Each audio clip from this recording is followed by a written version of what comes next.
Hello and welcome to another episode of the Construction Corner podcast. I'm Dillon, I'm your host, joined by my blue collar badass, Matt. How's it going, man? It is going great. Another beautiful day here in not sunny Michigan. They're projecting a half an inch of ice before this storm is over. So I made it back to my home office in the nick of time, man. Well, we're supposed to get about 6 feet of snow in the next week. So 6 feet.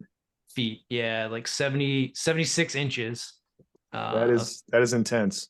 snow. Yeah, we got maybe quarter, half inch last night. It's after we record this. I'm gonna be racing home to beat the snow, and then I think we're gonna get like another 5 inches tonight, 2 feet on like Thursday or Friday, and then it's just like it's gonna snow basically from here till next week. That's incredible, man. So joy of where the new office is. No snow, right? It's cold, but no snow. But it's supposed to snow even down to like this elevation, so down to 1,000 feet. I live at 3,500 feet, and then I don't even know what the mountains are supposed to get. It's going to be heavy, heavy snows. Oh, hopefully you got four-wheel drive. My wife does. I don't, so I'll be working from home for the next week. But what Hopefully you else? got boots then. I got boots, trail shoes, and the neighbor got a snowblower. So There you go. that's really the most important thing. Good deal, man.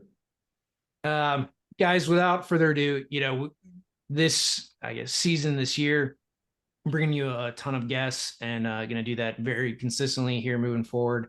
And so, without further ado, this week's guest is Dr. Scott Arias. He was the founder and CEO of ACE Consulting Company, construction professional services firm focused on Division I requirements. So we'll get into all that kind of good stuff. And over the past 15 years, he's grown ACE to 3 office locations, over 100 employees, and 20 million in revenue. Prior to starting ACE, Scott retired from the U.S. Navy, where he served 12 years as a Seabee, which we'll get into because I know nothing about that. And thank you for your service, Scott. He also spent several years as a tenured professor in the construction management program at Eastern Kentucky University. Scott holds a PhD in construction management, maintains several industry-specific certifications and licenses, and has over 28 years of industry and leadership experience. In his free time, he enjoys all things construction. I wouldn't say that that's like free time if construction is also your pastime. But home projects and volunteering his time and services to various organizations and charities. So without further ado, Dr. Scott, welcome to the show. How you guys doing today? Doing fantastic, man. I appreciate you taking time out of your busy day to join us here for a little bit. And by the way, my assistant wrote that, so it sounds a lot more impressive than what it actually is. Hey, that's the whole point of those things, right? So, Hey, Scott. So you and I have talked before. I was actually on your podcast, and we'll get to that in a little bit here. But why don't you kind of take us into the story of Dr. Scott? Who are you? What's your history? How'd you get into construction? All that good stuff.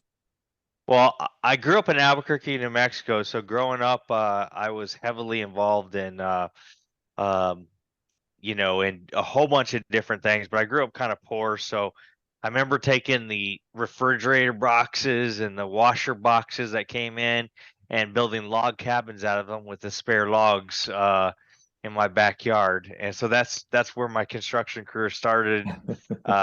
Did construction in high school, and then I actually dropped out of high school my senior year with the last semester left, and I joined the Navy.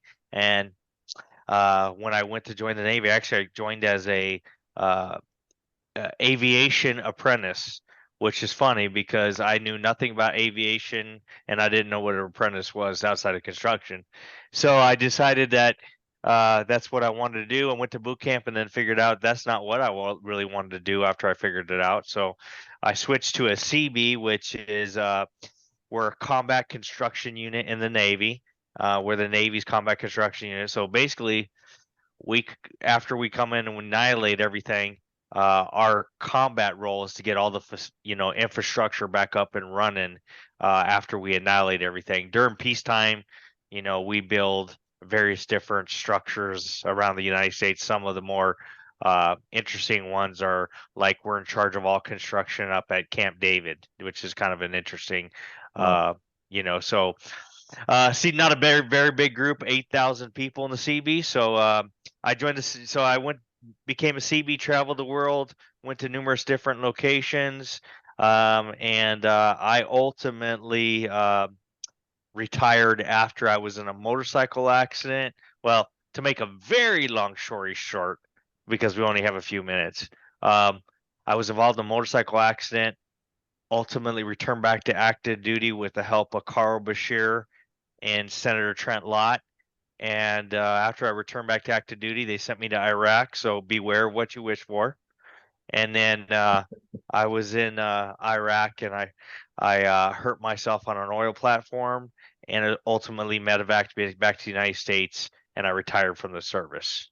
So then after I got out of there, I just decided I was going to go work construction. So I built U.S. embassies overseas for a few years, for about 3, and then I moved to Kentucky, went to work for the oldest design construction firm in the United States, Mason and Hanger, and I finished up my master's degree. I got a call from the university that says, "Hey, do you want to come teach?" And I was starting up my company, better known as Ace Consulting Company, um, at that same period of time. So I went and taught. My intention was to teach there for 1 year, and then all of a sudden, 10 years later, I woke up and I was still teaching. So, and during that period of time, we grew the company from myself to about 50 employees or so, and then I exited the university, opened my office in Nicholasville and a few other locations, and then grew it up to today. We have about 183 people and do about $20 million in gross revenue a year. So that's me in a snapshot. Well, as Dillon mentioned earlier, first of all, thank you for your service. We You're can't welcome. express our appreciation enough for that. That's cool to me, a cool gig in the military, one that I've never really thought about, right? I mean, so you got to travel all over the place and build stuff. Yeah, it was something really interesting. Who would ever thought the United States Navy I could do that, you know? I Right. thought Navy was ships, and I remember that when I was digging holes in numerous different locations. So long as they're not on the boat, right? Yeah, I say absolutely. Yeah. The funny thing is I did 12 years. I spent 7 days on board ship in my 12 years. Really? So, yeah. Wow. Okay. And I get Um, motion sickness, so that's terrible, but it's true. So, Ben, I've heard some guys. One of my buddies, I think his uncle served in a submarine, didn't know how to swim. And then, like one of the guys I did my MBA with at Louisville, he was a nuclear engineer on one of the submarines. And his, running jokes was whatever it is, 180 sailors go down, 90 couples back. And, well, you know what's so funny is that do you really need to swim if you're on a sub? no. Well, I on a good mean, day. I was gonna say, if you need to swim, there's other problems involved there, So It's just funny, right? Being in the Navy and can't swim. I know that's hilarious. But Scott, so kind of walk us through like obviously probably in the Navy, you did a ton of different projects. You talked about being on oil rigs, digging ditches. What was, and then after, building embassies and that kind of work, for let's talk a little bit about the CB unit because honestly, when I read that, I was like, this is the first I'm hearing of Yeah. the unit. Like it's not something that's maybe publicized as much as it probably should be, or a career path that people know to get into. When you think Navy, or you think being on a boat, or you think maybe the SEALs and a trigger puller, right? Like there's obviously a lot more that the military ends up doing than maybe gets talked about. So kind of walk us through some of the projects that you did, what that looks like for that unit. Well, Seabees is very interesting in the fact that um, we're the naval. Most of Seabees are in what they call naval mobile construction battalions, and during peacetime we build buildings, more vertical construction, although we do horizontal. Um, and it's kind of interesting. We moved Top Gun. I was disappointed to see Top Gun and it wasn't the new movie and it wasn't in Fallon, Nevada, because that's really where it is today. Oh, They really? did And film that at Fallon. Well, that's where yeah, they filmed a lot of it, was out of Fallon. yeah, and I helped move all the facilities from Miramar to Fallon, Nevada. So I was like, I didn't even get any credit for moving the dang places. But we used to eat breakfast every day with the pilots of Top Gun, and it was really interesting being involved with projects like that. So we would do things like that on Fallon, Nevada. We actually did some roads out in the bombing ranges when they expanded upon. They brought Top Gun out there. Uh, when I was in Italy, we renovated a public works building. Um, it's interesting the diversity of projects. Now during the war, we would come in and blow things up, and then we had to figure, because we're going to go in as a combat unit, we need to come in and we need to shut everything down. But after we shut everything down, we got to get it up and running again, and that was my job. So that includes power, water, roads, you name it. That's what we did, and a lot of people are familiar with us being like the Army Corps of Engineers, but the Corps of Engineers are much more combat related than we are, although we have a combat related function of us, so we carry guns like anybody else. If you ever there's a movie out there called John Wayne and the Fighting Seabees, and it's an old school. That's actually, you have to watch that movie before you graduate builder school in the Seabees before you could join the battalion, and it kind of tells the story about how they had civilian contractors and they didn't have any military training, and they kind of converted to that. But it was a great place to learn construction because I learned how to be a carpenter, I learned how to be a mason. I learned a lot about the trades in general. And then having that experience later in life was extremely helpful because the world we live in now, you can become a project manager and never even touch a tool.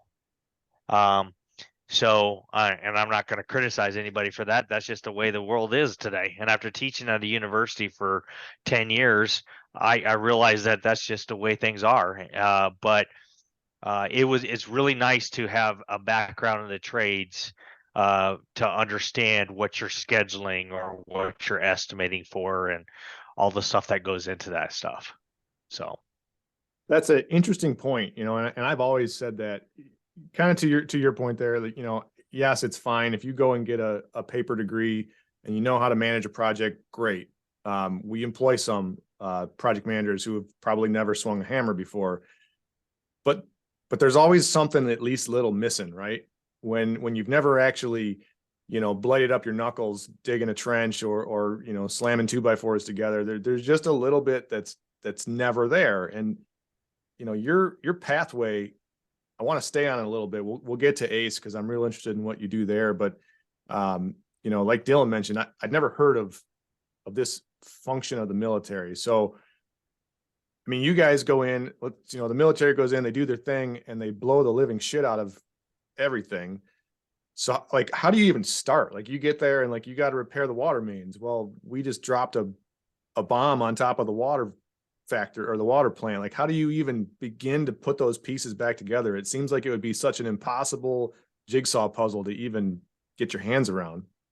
well, it's interesting, and like I'm on Operation Iraqi Freedom, Operation Enduring Freedom. I did a tour of duty in both locations, and it's funny how different it looks when you're in Afghanistan or if you're in Iraq compared to other conflicts that have occurred over the years. And it looks so different no matter where you are.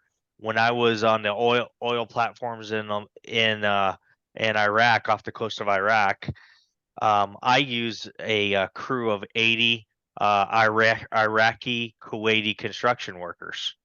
Um, but when I was in Afghanistan, it was all Seabees that were there.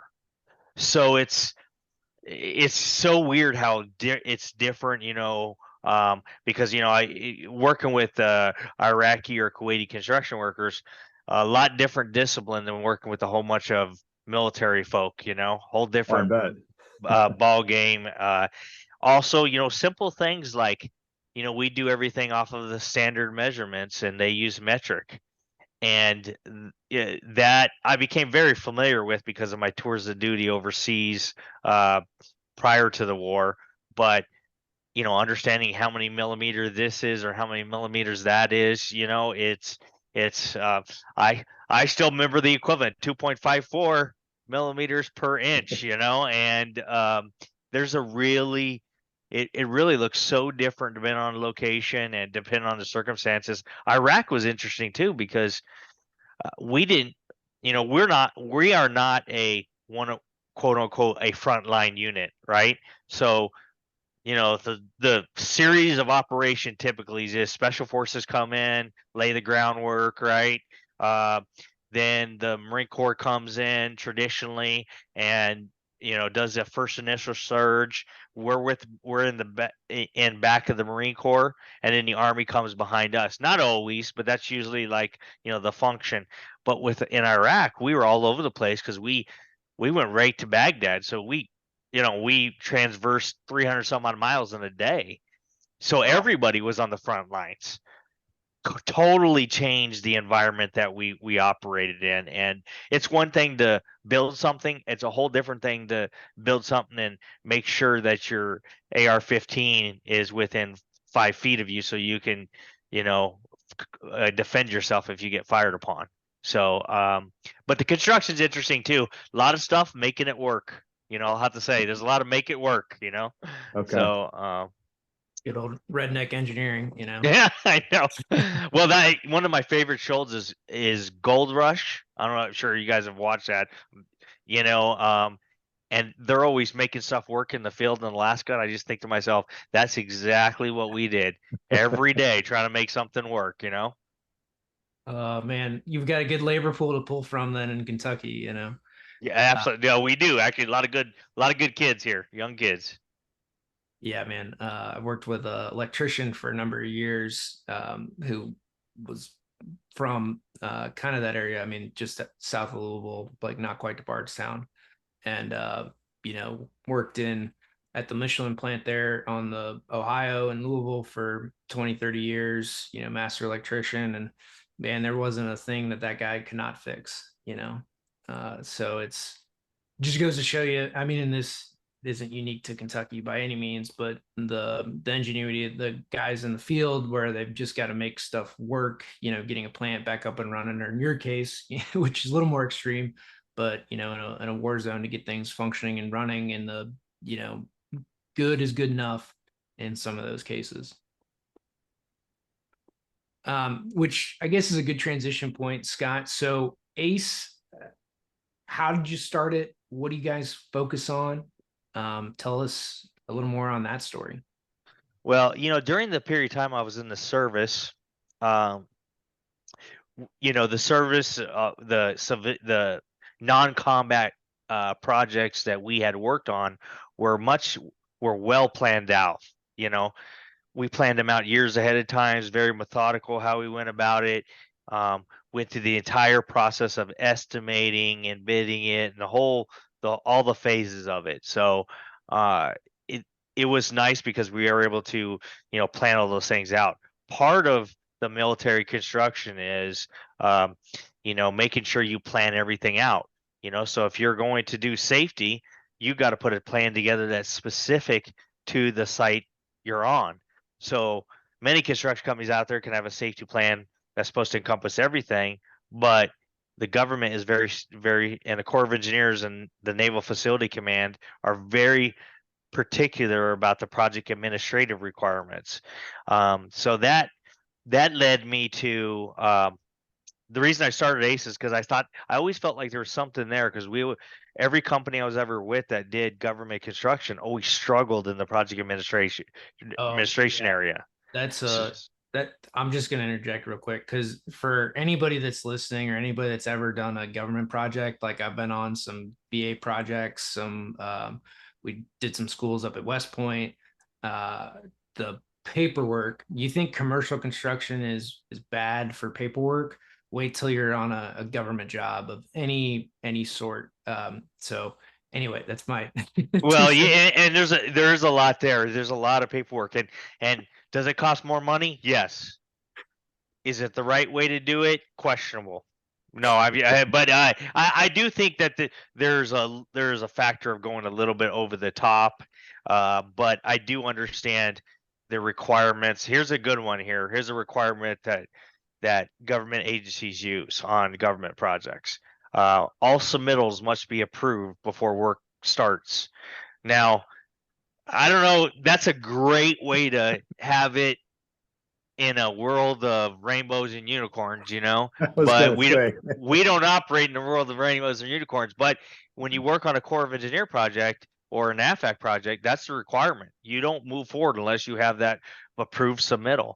And when you say that to say a commercial contractor, they're like, "Whoa, what do you mean?" I mean, does that even seem feasible? Um, but so I always felt like that was a weakness of every company I was with. And I thought about being a general contractor, but to be honest with you, um, there's a lot of general contractors I knew that weren't the smartest. They were a couple chicken nuggets short of a six piece, if you know what I mean. Um, so I thought to myself, I could be one of them and make 1% or 3% profitability, or I could do something different in construction. So that kind of led to that. Um, I worked 9 months to win my first contract. I thought Division One was not really a thing, and it's still not really a big thing. People probably don't even recognize what Division One is, and I'll tell you real quick. Yeah. It's project administration. So that's it, all the background work, and that's what we are founded on. And it's kind of like Division Zero. Most people don't know what Division Zero is. They're like, "There's no such thing." There actually is. It's called the bidding stuff. That's Division Zero. And so we started down that road. Did marketing, did an email campaigns, did numerous different things for 9 months, and I was about ready to quit because I thought, well, this thing doesn't have any legs. And at about the 9 month mark, literally within days of me quitting, I got my first contract. And my first So contract, I worked all week long, basically 20-hour days, and I made $7,000 that week. And now I worked my butt off for it, but I said, there's something to this. And so that one thing led to another. And then we went from just doing paperwork and schedules to doing providing staffing.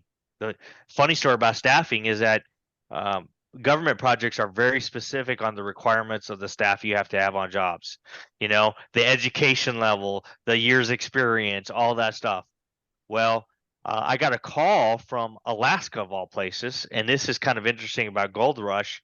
Is the guy who called me was Parker Snobel's father, Roger Snobel. It's a funny thing. He Southeast Road Builders, and he called me and said, "Hey, can you come up to Alaska to help me build the bridge as my quality control manager?" And I'm like, "Well, I don't do that." And he goes, "Do you know somebody does?" And I was like, "Yeah, I do actually." And so then I found somebody, had him go up there, and that was the start of my staffing side. And so now I provide management staffing, superintendents, quality control managers, site safety and health officers, project managers. And then that took off. And then years later, we started a training division, which was logical because of my uh, educational background, teaching at a university. And then recently, in the last 3 years, we started security, providing construction surveillance technicians. Because when I worked on embassies, um, and other facilities in the states, places like Amazon and Google, they have data centers that have to be protected, and we provide physical securities for those. So that's kind of like all the services we provided, but Division One was the foundation of what we did, and it's still, even 15 years later, this is my 15th anniversary in August here. 15 years later, we still deal with clients every day that don't understand project logic within a Microsoft project schedule, much less P6. So which is the bigger chunk of your business now, the staffing side or the Division I kind of PM side? If you do the by percentages, so my field staff is about 70% of my gross revenue. So about 20% is in my Division I services, the project administration function, and the remaining two security them make up the remaining 10%. Okay. Well, it's a really interesting model. First of all, I like that. I like the ingenuity and the entrepreneurial fire to, see a problem, fix a problem. We focus on that a lot, Dillon and I. How do you find all these people? That's a lot of people to bring into an industry that construction as a whole has a hard time finding people, especially these days. Mm-hmm. You're finding them, bringing them in, and then placing them, I'm assuming, all over the country. Like, where are you finding these qualified individuals? Well, and honestly, we do it all over the world too. We've got projects in Greenland and in Italy, Germany. But because I taught at a university, I had a lot of young, and I live in Kentucky, and if anybody knows anything about Kentucky, you got a lot of people here who either grew up on farms, work with horses. They did things that, I call them Kentucky strong, because they lifted hay bales or did whatever. And most of these kids had a background before they even started to go into school. Many of these kids worked their summers for contractors. So, you get somebody who has got 5 years field experience, they come to school for 4 years, and then they work in the entire time, not just going to school.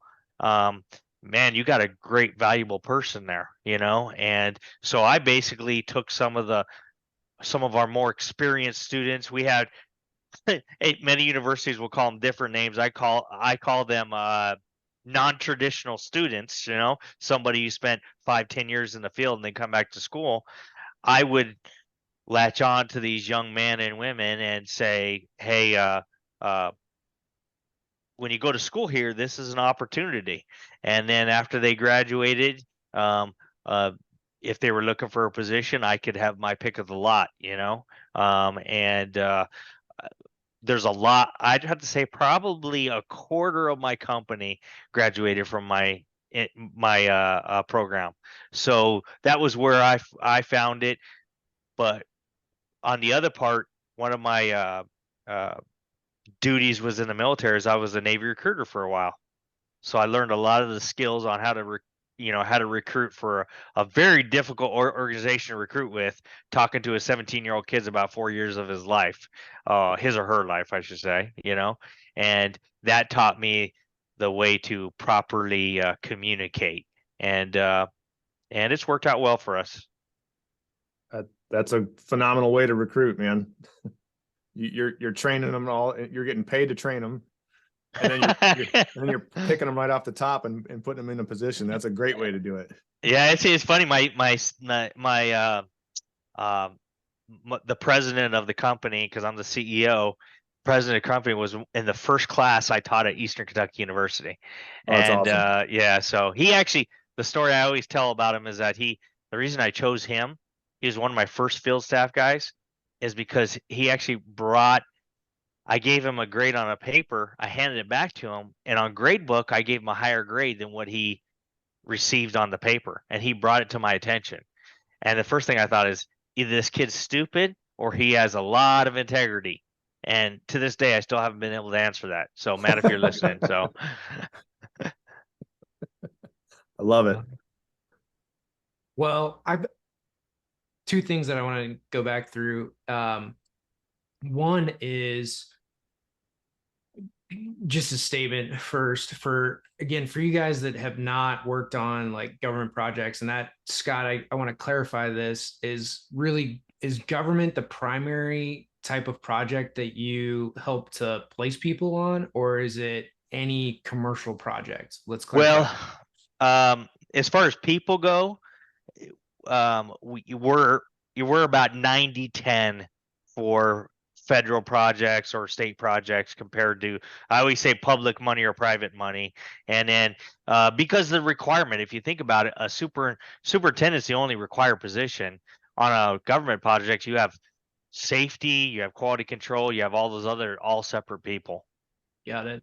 No, that makes sense. So what I want to point out here for everybody listening is that if you've never worked on a government project and never gone through any of the guidebooks, the requirements, the outline of it, I mean, everything that you can think of is detailed and outlined. Like, you don't have to think, which can be a good and a bad thing on government projects. Like, everything is very well detailed and outlined for you to go through. And they can be sticklers. Again, this is for anybody that's working on them, that you really got to make sure, if you're going to go after government projects, that you follow all those requirements that Scott's talking about, that you make sure that all of your design requirements are met, on the construction side, everything that's outlined in the bid process is there. And then for you guys, especially on either side of the fence, know that you have 90-day terms. So you're not going to get paid for, 120 days, more than likely, from the government too. So that's like the other side of the federal projects. You'll get paid. It's just going to take a while on the federal side of it. But wanted to put that out there. Like, they're good projects, big projects. The government is always building stuff.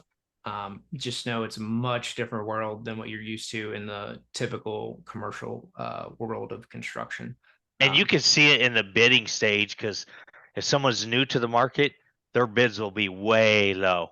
And the reason is they don't consider all the project administration requirements. And when I see them, I kind of have to chuckle, because I just think to myself, either they're going to bankrupt themselves or use it as an education.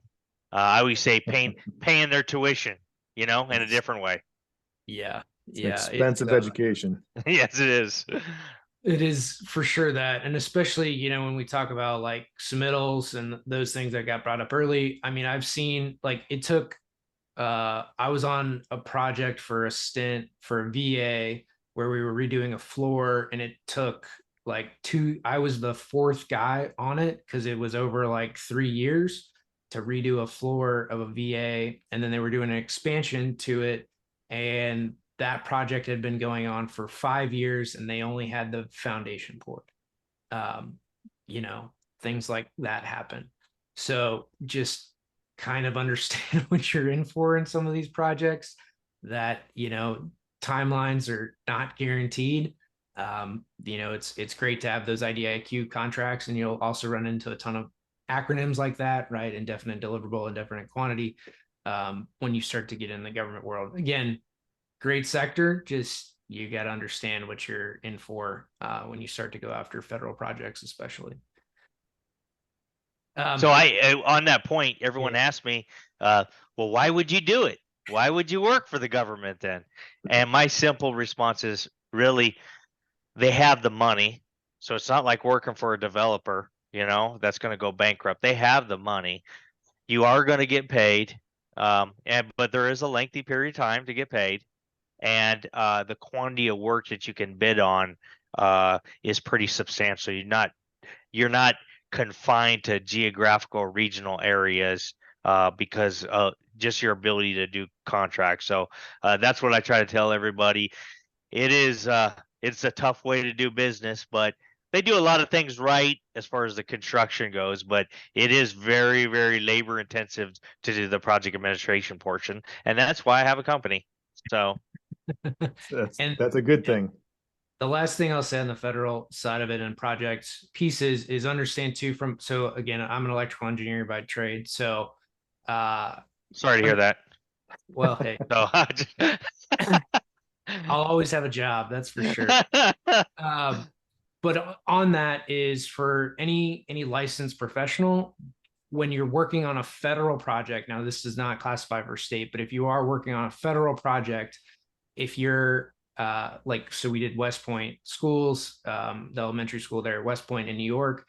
I could stamp those drawings with a Kentucky seal, an Indiana seal. It didn't matter. I did not have to be licensed in New York to do federal work.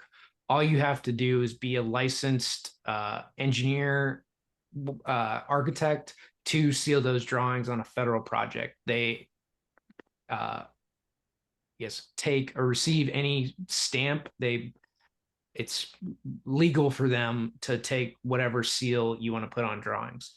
Well, So you got to think that that property belongs to the federal government, so it doesn't belong to any individual state. So right. So they adhere to that. So when Scott's talking about you can now state boundaries are no longer an issue, that's a big positive, for that type of work where, for on the design side, especially, if you're in Kentucky, you can do federal work in Alaska, and it's cool, right? You don't have to go get your Alaska seal to do that work on federal land.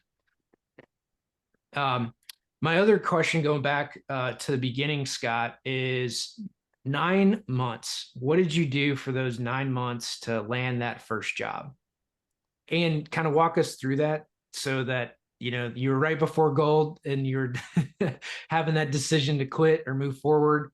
And what's that kind of thought process? And, what did you do? What did you go through?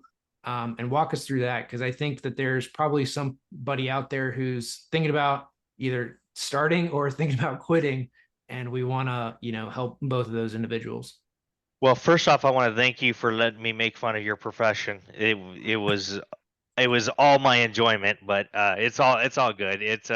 Um but you, the fact is that you know being very deliberate, you realizing what you don't know is step number one. I'm not a marketing genius, don't claim to be. In fact, think marketing is the biggest waste of money you can put out there.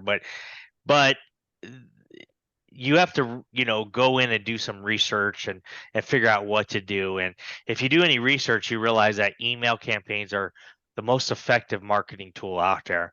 They have been for a long time. They probably always will be, depending on who you're selling to. Business to business, very effective. Now, business to consumer, maybe not as effective. But I know I even read the emails. I got an email from Frontgate today. Said 70% off. Of course, I opened that one because 70% off. But so they're very effective. So I would do email campaigns, follow up with phone calls, day in and day out to hundreds of people. And I will say this about coming very close to quitting. I literally was within days. I told myself I was going to give myself a year, but I was about ready to give up after 9 months of getting nothing. But I hung with it, and that kind of went back to a very good life lesson. And one thing I didn't describe here, but I lost my lower left leg in that motorcycle accident, returned back to active duty service, and the commitment and the drive it takes to do something like that um, is substantial. I'll just put it like that. On top of dealing with, I had to deal with prescription drug addiction after, because I was on drugs for 9 months, learned, during the recovery, and just the emotional and physical turmoil you have to go through to go something that difficult. But when you go through something that difficult, everything else is a piece of cake, you know? And so that's the way I looked at it. And I was within days of quitting, but I just thought, you know what? I've been in worse situations. And so what's the worst thing that can happen if I just push through and I get nothing? I can look at myself in the mirror and said I really tried. And so that's what it took. And unfortunately, I think that is something that a lot of people don't have, and probably separates the men from the boys or the women from the girls. Because my dad used to always say, if you want to be a man, you got to put the work in, and that's the truth. And there's a lot of truth in that. And I got to learn at a very young age what that really, really meant. Because who you are in those difficult times is who you are in those good times. And I have to say, if you look at, you know, keys to success and things that could lead you to success, I would say that having that, beyond my faith in God personally, because I can tell you, I did a lot of praying for that 9 months. But I also think the way you react to those situations carries over in everything you do. So I used to talk to the kids at the university, and they're like, "Well, who cares? This is just school. Who cares what grade I get?" And my simple response to that, and I've said that same thing as a student, but my simple response is the way you treat your education is the way you will treat everything you do in your career. So if you just rush through it and don't pay attention and don't take it seriously, well, that's what you're going to do for the rest of your career. And you probably won't accomplish much. But if you pay attention and do, regardless of the grade, you pay attention and do what was necessary and really take what is there, then the chance of you being successful. And I think back of all the hundreds of students that I graduated, I look back at them and I can see the ones that were successful, and probably I can guarantee the ones that work with me were those people. And and it doesn't matter what your personality's like, doesn't matter what you look like. I got some of the ugliest guys out there, but the it all comes down to, do you have that persistence? Because you can be successful anything in life if you have persistence. Well, Scott, first of all, that was full of gold right there. What you just said, inspirational is an understatement. So again, I want to thank you for coming on and for your service and for the time you spent with us today. People need to listen to this episode a couple times because you just nailed a whole lot of things about life in general, not just our little construction world that we focus on, but some of those traits you just mentioned and the how you do one thing is how you do everything concept. I love it. I teach my sons that. I teach my employees that. I teach my clients that, and it really holds true in literally every single facet of life I've found. And to say it as eloquently as you just did it was inspirational. So thank you. No, thank you guys for having me on today. Scott, where can we find you? Where can everybody come and check you out? Well, my website is aceconsulting.net. Everyone gives me a hard time about .net, but hey, listen, okay? I started back in the day. There was no such thing as .com. That's not true. But then again, it was cheaper at that time to have a .net, okay? So that's why I had it, and I just never changed it. But I've got a .net too, unfortunately. So I'm in the same. so actually, I don't feel too bad because that's at least they rank in the top 3 of the domains. But and aceconsulting.net, and you can find me. I do a podcast also called Connex. It's CONEXEC, and it stands for construction executive. And I interview construction executives, and I've had some pretty cool people on there.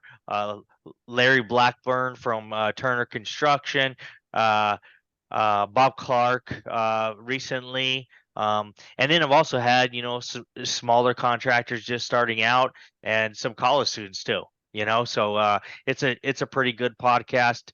You don't have to hear me talk. Most of the, is them talking, so it's not like with Dillon, you heard him talk the entire time, but I'm just joking though. I'm sorry that I made fun of how long you talked and the fact you're an electrical engineer. Okay. But so he's getting his shots in. And the fact you need a haircut, but I don't want to even go there. So all good. Anything else you want to share with our audience, Scott? That, the only last thing I have to part, I'm coming down at the end of my career. I'm 48 now. I'm going to be retiring when I'm 54. The biggest lesson I think everybody can get from business and construction that I think would be extremely valuable is treat everybody better than you would like to be treated. We have too much litigation. We have too many threats. We have too much intimidation out there. The fact is that as professionals and as human beings, we need to treat each other well, because we have a bad reputation, if you didn't know it, within a lot of industries. And I can tell you, ethics is a very big point of contention along the construction industry, especially right now.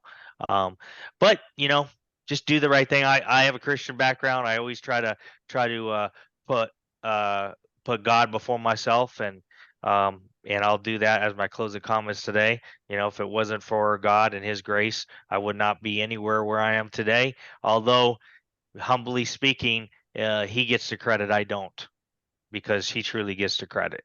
Good way to end, Scott. I appreciate it, man. Well, take care, guys. I appreciate the time. Thanks, Scott. And with that, guys, that's this episode of the Construction Corner podcast. Until next time.